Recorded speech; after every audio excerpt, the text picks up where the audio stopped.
Hey guys, Moose here. Welcome back to another episode of Life is Feudal Forest Village. Our wall is coming along nicely. Pretty much just leaves the north, which I don't know if we necessarily care too much about defending. Sure, it'd be nice to defend, but, you know, it's not a huge deal. We need walls, or we need... Oh no, we built them, okay. I was gonna say we need towers here, but we already have them.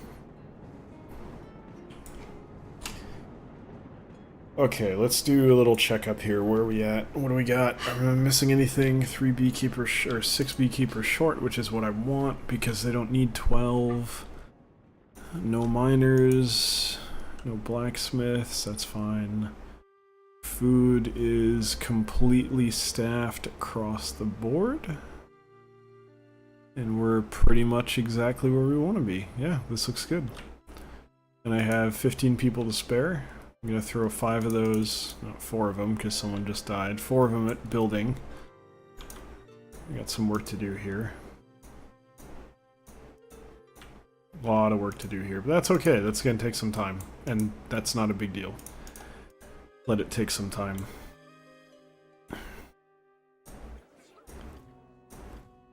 Yeah, we're okay. Yeah, I'm pretty happy with this. We're in good shape. So I talked a little bit about, you know, what else we're gonna do in Life is Feudal, and I got the tip, you know, hey, you know, try making another town. And it depends, I guess, what that meant exactly. If the suggestion was, did I go over here? 2. It's easier this way. 1, 2, 3, 4, 5, 6, 7, 8. Okay, 2 more. Right? Yeah, that's 7. Okay. 2 more and we're good. Alright, I'm not sure if the suggestion was to, like, make a second town on this map, or to start another map. Starting another map seems like a decent idea, considering I've really functionally beaten this one. But I can't start another town on this... Okay, they should hurry up with that. I can't start another town on this map, and the reason for that is that if you didn't know this, and you can be forgiven for not knowing it because I haven't talked about it in quite a while. Basically, for any given villager, there's a certain radius around their home, wherever that may be, that dictates what they can do. Just because someone's on this map doesn't mean that they can do something over here. So if I were to designate like a building out here, or a terraforming event out here, or anything, whatever, odds are pretty good that nothing would get done. Because, actually, I don't know where the line is exactly, but probably right about there. Nothing would actually get done because there are no villagers close enough to actually do the work. They won't travel...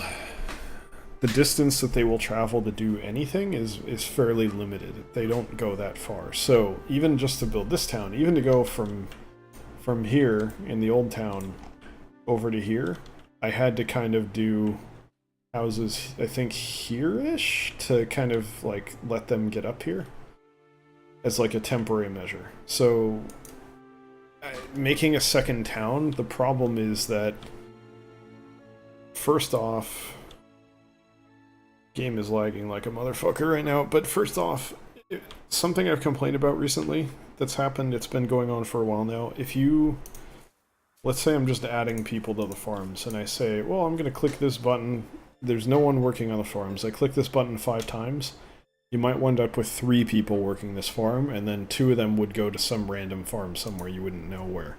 You'd have to go look. So because of that, basically I would have to fight with the UI in order to designate the right people on the right farms, or go max every time, or a number of other things. But there's some ways I could get around that, but it would be a pain.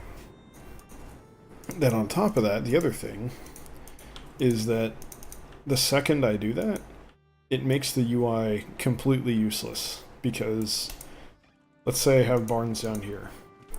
Now that's some amount of food that I have, however much it is, it doesn't really matter. And let's say I build another settlement way over here, and I have barns over here. There's nothing here that's going to divide them up and tell me which is which. So I could have 1,000,000 food in one place and no food somewhere else. And I would have no way of really understanding that or doing anything about it because there's nothing telling me what is going on, really. Like, the UI becomes pointless.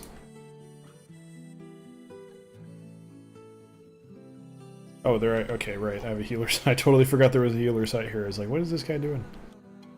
But yeah, it's pointless. The whole UI would be useless. Everything from adding people here to looking at resources to figuring out where people are. Because even if I don't know where the free people are. Like, if I have 10 people who don't have a job, where are they? Are they in the first town or the second town? There's no way of knowing.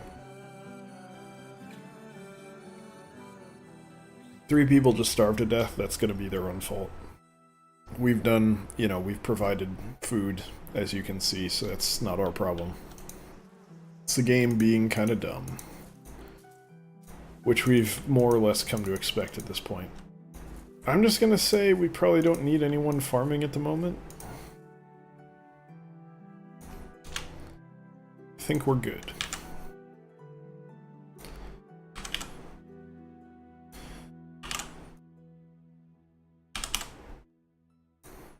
There we go. Let's cause some lag by reassigning workers.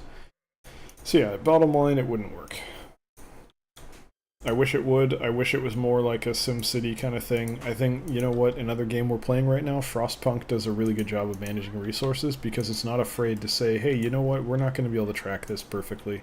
So just,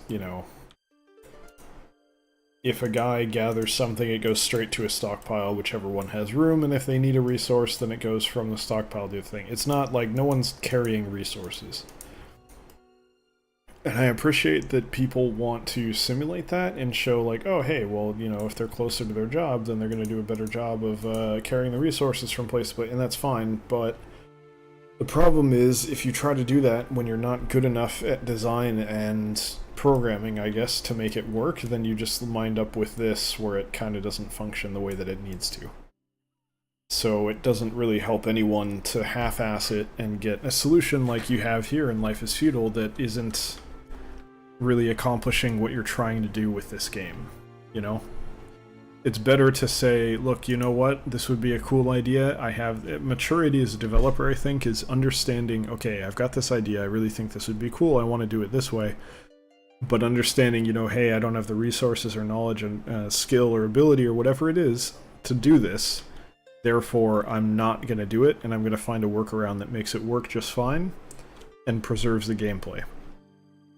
This doesn't preserve it. It's basically, you're sacrificing gameplay to be able to puff your chest out and say, oh yeah, I simulated the movement of materials and everything. Okay, fine, but does that actually add anything to the game? Nope, not really.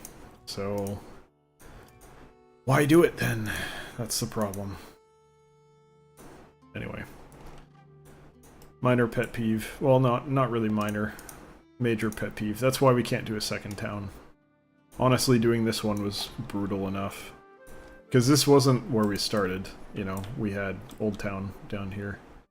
Now, I could just start over, and I probably will do that. I'll do one more, and get up there, because we haven't done ports or anything in a while, so it'd be cool to show that again, and kind of see how it goes. And then see where we stand after that. Maybe they add something, I don't know. Or more likely, we'd probably find another town builder that can eat up this slot that you guys enjoy watching. Because as much as people clearly like watching this series, I want to make sure I'm giving you something new and interesting. So, but there's not really a whole lot of town builders out there, unfortunately. Frostpunk is really good though, and actually, you know what? I'll talk about that a bit because I know some of you maybe don't watch that series or maybe don't even know about it. Frostpunk, why are you dying from hypothermia? Stupid people. Frostpunk is like It's not exactly a town builder. I would call it a town builder, but that's not necessarily strictly accurate. It's a little bit more complicated than that. It's kind of like a resource management game, more than a town builder. But it is a little bit a town builder. But it's not like a banished town builder. It's a little hard to explain. For the intricacies, I would recommend checking out the video, but I'm just getting to the point in it. You guys will see these videos later this week. If you're watching that series, oh, Packnell died. The game actually has a tremendous... It starts out very simple, and it's, look, you've got coal, wood, metal, steam cores, which, don't worry, that one's special, and then food. So you've got 4 major resources. Metal and wood are basically just used for building, at least to start. And then you've got coal to power a generator in the middle of your town, which keeps everyone warm, and has different power levels and radiuses based on what you're putting into it and upgrades you have researched. And then you just have people and you try to keep them alive. So you're scouting the overworld, which I think is like it's a really good mechanic that I feel like something like Planet Base would have really done well to have, where you had expeditions and you'd send people out, and I talked about that. I actually mentioned that as something they should have had to kind of make the game better.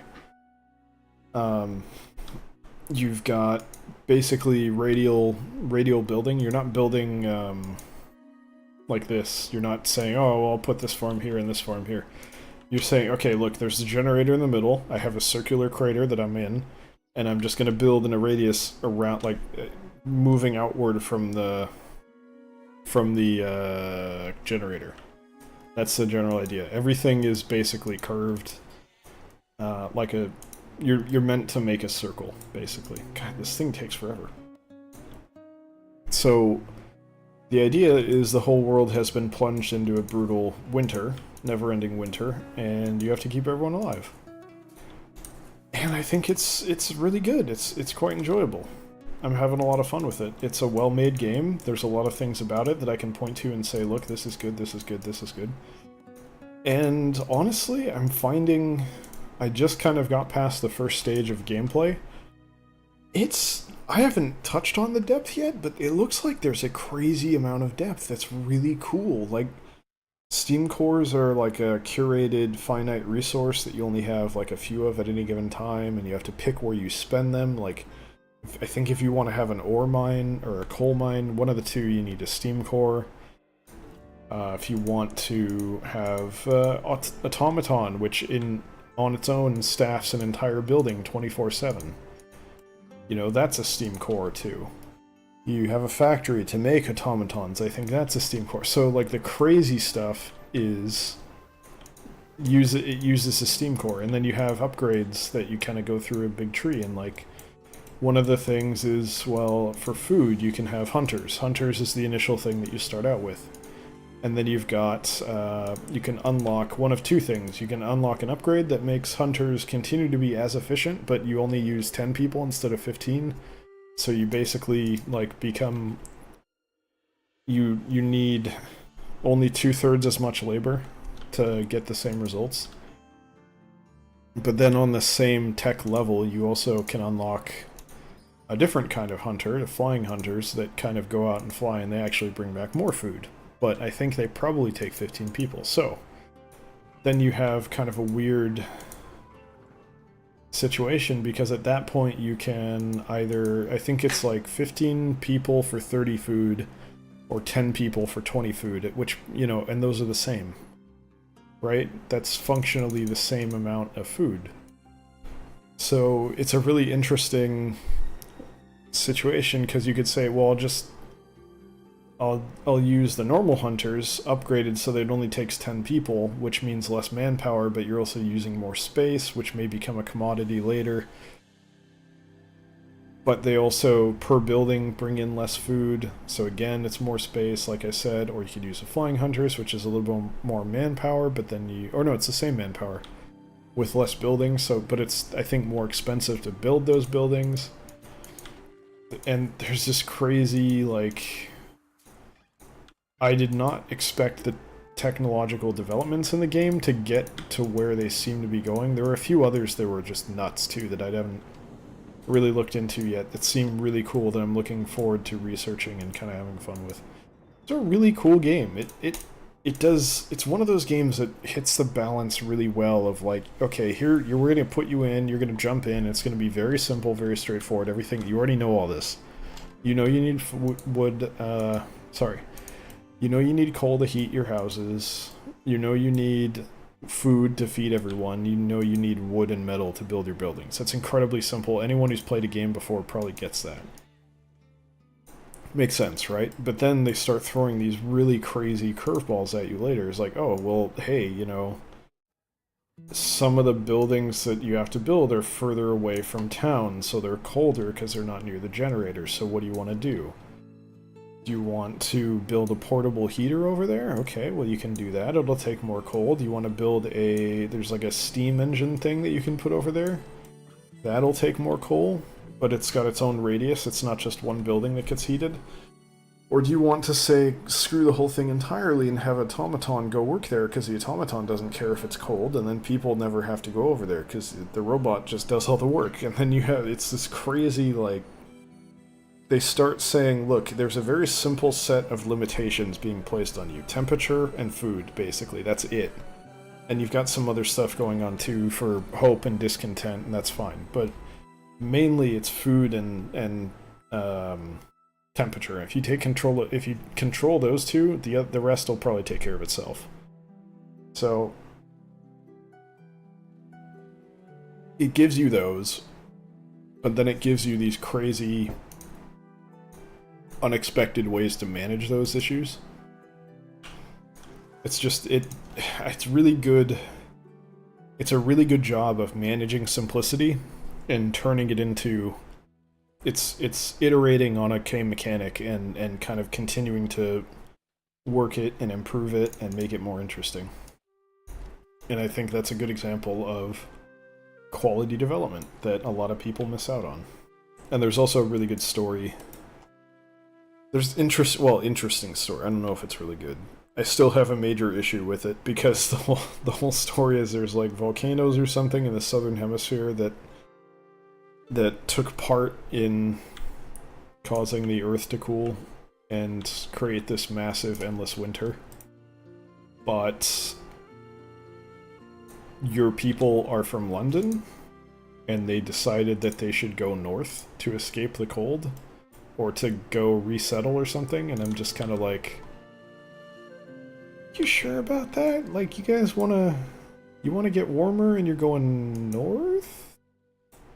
I'll give the game credit because it hasn't, you know, I don't have all the pieces of the story. They haven't told me everything yet. But still, it's kind of like, why would you go to the poles if you're trying to be warmer? Right? It seems very odd. Also, you know, what exactly are hunters finding out in the snow? Like, I'm not entirely sure. I'm convinced that anyone would be able to find animals to hunt in the snow. It seems a little silly, in my opinion, that would be possible or feasible in any way. Same with trees. You know, it's not like you're in like a boreal forest. Like, it's a crazy, like, desolate tundra. At least that's the way they make it look. So I'm like, where are you getting trees? It's complicated. Obviously, there's some stuff going on. It's not meant to be fully realistic, and that's fine. But in my head, I can't help but nitpick. I have to. It's what I do, you know? Or it's one of the many things that I do. I'm assuming someone could walk around here, but we're just going to pretend that's closed. It's a little bit too tedious to try to get that closed off properly. It's a nice little wall. How do they usually do it? You put the towers behind the walls normally, right? Isn't that what you do? I don't know. Functionally, in this game, that doesn't make sense to do it that way, but it's kind of interesting. I like the idea of it. It'd be pretty cool. Okay, so the problem is if I did make a new town, like now that I'm looking at this, I'm thinking like, What if each district was surrounded by this? So you had like an inner district which was like storage and food, and you had like the storage around the outside and then food in the middle, and then you'd put a wall around that whole thing. But the problem is, at that point you're restricting access points to that area by having gates only in a few or however many places. So that kind of, from like a gameplay standpoint, that's sort of punishing yourself. Because it's already so rough trying to get people where they need to go quickly. So, I don't know. I don't know, it's interesting. In short, the summary for the episode is basically, I don't know what we're going to do with Life is Feudal, but Frostpunk is pretty sweet, so that's cool. Go check it out if you want to. It's a pretty cool game. I'm definitely enjoying my time with it. So, anyway. That will do it for today's episode, so thank you very much for watching. Hope you guys enjoyed it. Hope you'll join us on the next one as well. If you did enjoy it, feel free to come by twitch.tv/electronicmoose. Wednesday, Friday, Sunday, 6 to 8 p.m. PST, 9 to 11 p.m. EST. Check out a stream if you'd like. If not, thanks for watching here on YouTube, and I will see you next time. Take care.